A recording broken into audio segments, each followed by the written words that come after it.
وہ ان کے لیے قیمتی ہے۔ دوسرا وہ یہ کہتے ہیں کہ جب تک ہم پہلے فیز کے منصوبوں کو مؤثر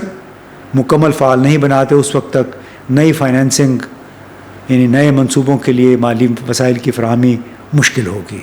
انہیں یہ ظاہر ہے حکومت کا موقف نہیں ہے بلکہ تھنک ٹینک سے جڑے ہوئے لوگ کچھ صحافی ہیں، ان کا یہ خیال ہے کہ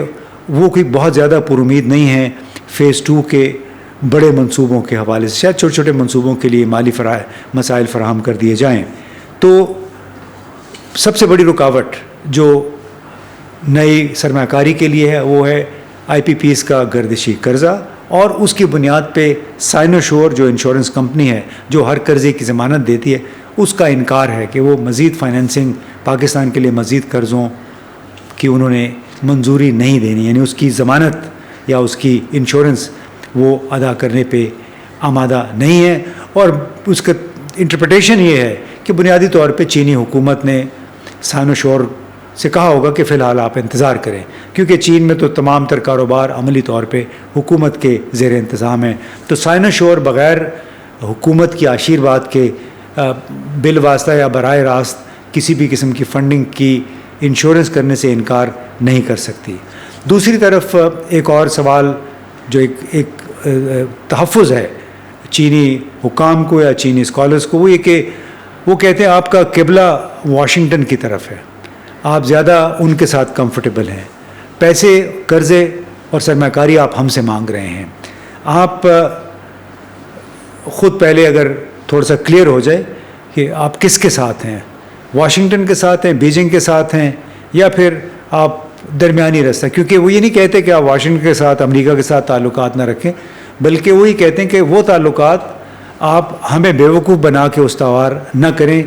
پیسے ہمارے پاس ہیں بٹ وہ اس طرح سے ہم نہیں خرچ کر سکتے جس طرح کہ آپ نے اپنے ملک میں قرضوں کا انبار لگا دیا ہے، قرضے پہ قرضہ لے کے پوری ریاست اس وقت قرضوں پہ چل رہی ہے۔ اس کے ساتھ ایک اور دلچسپ بات جو سامنے آئی وہ یہ کہ پاکستان اس وقت 3 بڑے پلیئرز کی باہمی کشمکش میں پھنسا ہوا ہے۔ ایک طرف ہماری فوج ہے، روایتی سیاسی قوت تو نہیں کہیں گے، روایتی قوت، اس کے ساتھ ساتھ پاکستان پیپلز پارٹی، پاکستان مسلم لیگ کو بھی وہ روایتی فورس کا حصہ سمجھتے ہیں۔ دوسری فورس چینی حکام کے خیال میں، چینی ماہرین کی نظر میں اب آئی ایم ایف بن گئی ہے، یعنی انٹرنیشنل مانیٹری فنڈ، جس کے اب ہم مہربانی پہ ہمارا انحصار ہے کہ وہ ہمیں آئندہ نیا قرض فراہم کرتا ہے یا نہیں، نیا قرض فراہم کر بھی دے گا، کیونکہ واشنگٹن کو اس پہ کوئی اعتراض نہیں ہے، واشنگٹن خوش ہوگا تو آئی ایم ایف بھی قرضے دینے میں کوئی لے تو لال سے کام نہیں لے گا۔ تیسری فورس، اور یہ بڑی دلچسپ بات تھی کہ کس طرح چینی ماہرین نے یا چینی جتنے بھی اسکالرز ہیں انہوں نے پاکستان کو 3 فورسز کی کشمکش میں تقسیم کیا ہے کہ People's Party, P M L N, دوسری سیاسی جماعتیں اور ہماری عسکری اسٹیبلشمنٹ، آئی ایم ایف، اور تیسری فورس ہے پی ٹی آئی۔ ان کا یہ کہنا ہے کہ پی ٹی آئی کا جو رویہ رہا، جو ان کا ایمفیسس تھا کرپشن پہ، یعنی بہت زیادہ سابق وزیر اعظم عمران خان بار بار کرپشن کی بات کرتے تھے، ان کے یہ خیال میں کرپشن کی بات کر کے جو ترقیاتی عمل ہے اس کو روکنے کی کوشش کی گئی، جان بوجھ کے نہیں، لیکن اس سے وجہ سے جو ترقیاتی عمل تھا وہ سست روی کا شکار ہوا۔ اور چوتھی بات یہ ہے کہ چینی قیادت بحیثیت مجموعی چینی دوست وہ اب بھی پاکستان کو بڑا اعتماد پارٹنر سمجھتے ہیں، لیکن ان کا یہ خیال ہے کہ جو 3 بڑی فورسز ہیں پاکستان کے اندر اور پاکستان سے باہر ظاہر ہے آئی ایم ایف، ان کی باہمی رسہ کشی کے باعث پاکستان کی اقتصادی ترقی اور داخلی استحکام متاثر ہو رہا ہے۔ اس کا اظہار ہم نے دیکھا تھا 2023 میں جب وزیر خارجہ وانگ یی یہاں پہ آئے تھے اور انہوں نے مشورہ دیا تھا کہ ترقی کے لیے بڑا ضروری ہے کہ سب مل جل کر چلیں۔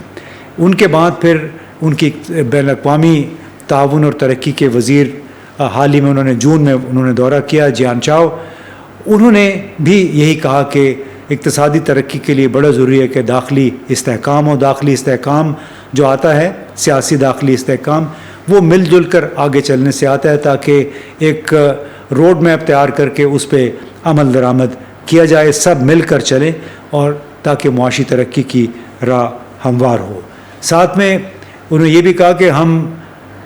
آپ کو پیسے تو فراہم کر سکتے ہیں، جیسے ہماری توقع تھی کہ 5-6 برسوں میں سی پیک کے منصوبوں کے ذریعے پاکستان اپنے پاؤں پہ کھڑا ہو جائے گا، لیکن ہمیں نہیں معلوم تھا کہ یہاں پہ تو ریورس گیئر لگ جائے گا، اور وہ تمام تر داخلی مسائل کی وجہ سے۔ اب ساتھ میں یہ بھی ایک پیغام ہے کہ آپ کے جتنے بھی داخلی مسائل ہیں وہ ہم نہیں حل کروا سکتے، وہ آپ نے خود حل کرنے ہیں۔ تو ہو سکتا ہے کہ اب حکمت عملی تبدیل ہو جائے، اور وہ یہ کہ ایسے منصوبے شروع کیے جائیں جن کا تعلق براہ راست صوبوں سے ہو، تاکہ وہاں پہ ایک فورس ہو، کوئی ایک سیاسی جماعت ہو جو فیصلے کرتی ہو، ان فیصلوں پہ پھر عمل درآمد بھی تیزی سے ہوتا ہے۔ چین کی قیادت اور چین کے حکام اس بات کے عادی نہیں ہیں بالکل کہ وہ آئیں بات چیت اسلام آباد میں کریں ایک ایسے مسئلے کے بارے میں جس کا تعلق خیبر پختونخوا سے ہو، بلوچستان سے ہو، پنجاب یا سندھ سے ہو۔ انہیں اس بات کا احساس لگتا ہے کافی دیر سے ہوا، اسی لیے اب ایسا لگ رہا ہے کہ چین کی حکمت عملی تبدیل ہوگی دوسرے فیز میں، اور دوسرے فیز میں حکمت عملی تبدیل ہوگی اس طرح کہ زیادہ سے زیادہ انگیجمنٹ جو ہے وہ چھوٹے منصوبوں کے لیے صوبائی حکومتوں کے ساتھ کریں گے، تاکہ اس میں مرکز کی براہ راست مداخلت کا کوئی سامان پیدا نہ ہو سکے، جواز نہ ہو۔ تو یہ لب لباب تھا میری اس بات چیت کا، جو ان خیالات کا جو میں نے سنے بیجنگ میں، اور پیغام یہ تھا کہ آپ کے داخلی مسائل آپ کی ذمہ داری ہے، اور آپ کو بڑی کلیئرٹی کے ساتھ سوچنا ہوگا کہ آپ ہمارے ساتھ ہیں یا مکمل طور پہ چین کے ساتھ ہیں، یا پھر آپ ایک ذمہ دار خود مختار ملک کے طور پہ ایسی پالیسی پہ عمل پیرا ہیں جس سے آپ کا ایک پڑوسی یا دوسرا پڑوسی ناراض نہیں ہوتا، بلکہ آپ سب کو ساتھ لے کر چلنا چاہتے ہیں۔ اور اس میں یہ بھی ایک پیغام ہے کہ بہت ضروری ہے اعتماد کا رشتہ بحال ہو، اعتماد بہت ضروری ہے دوسری طرف کو کنونس کرنے کے لیے کہ آپ کی امداد ہمارے لیے ضروری ہے۔ اور جب تک یہ اعتماد بحال نہیں ہوتا، اور اعتماد بحال ہوگا آپ کے اقدامات سے، آپ کے طرز حکومت سے۔ یہ جو 19ویں صدی کا شاہانہ طرز حکومت ہے جس میں قرضے کے پیسے پہ ہماری حکومت، ہمارے حکام مزے کر رہے ہیں، یہ کسی کو کنونس نہیں کرتا۔ چینی قیادت کو بھی یہ تمام باتیں معلوم ہے، لہٰذا بڑا ضروری ہے کہ جلد از جلد ہماری سیاسی قیادت، فوجی قیادت، ہماری بیوروکریسی ثمر کا احساس کر لے کہ اب جو مانگنے سے، قرضے مانگنے سے، بھیک مانگنے سے ہمارا مسئلہ حل ہونے والا نہیں ہے، جب تک باہر کے ممالک، چاہے وہ امریکہ ہے چاہے چین ہے، یہ نہ دیکھ لیں، کنونس نہ ہو جائیں کہ واقعی پاکستان میں اصلاحات کا عمل شروع ہو چکا ہے۔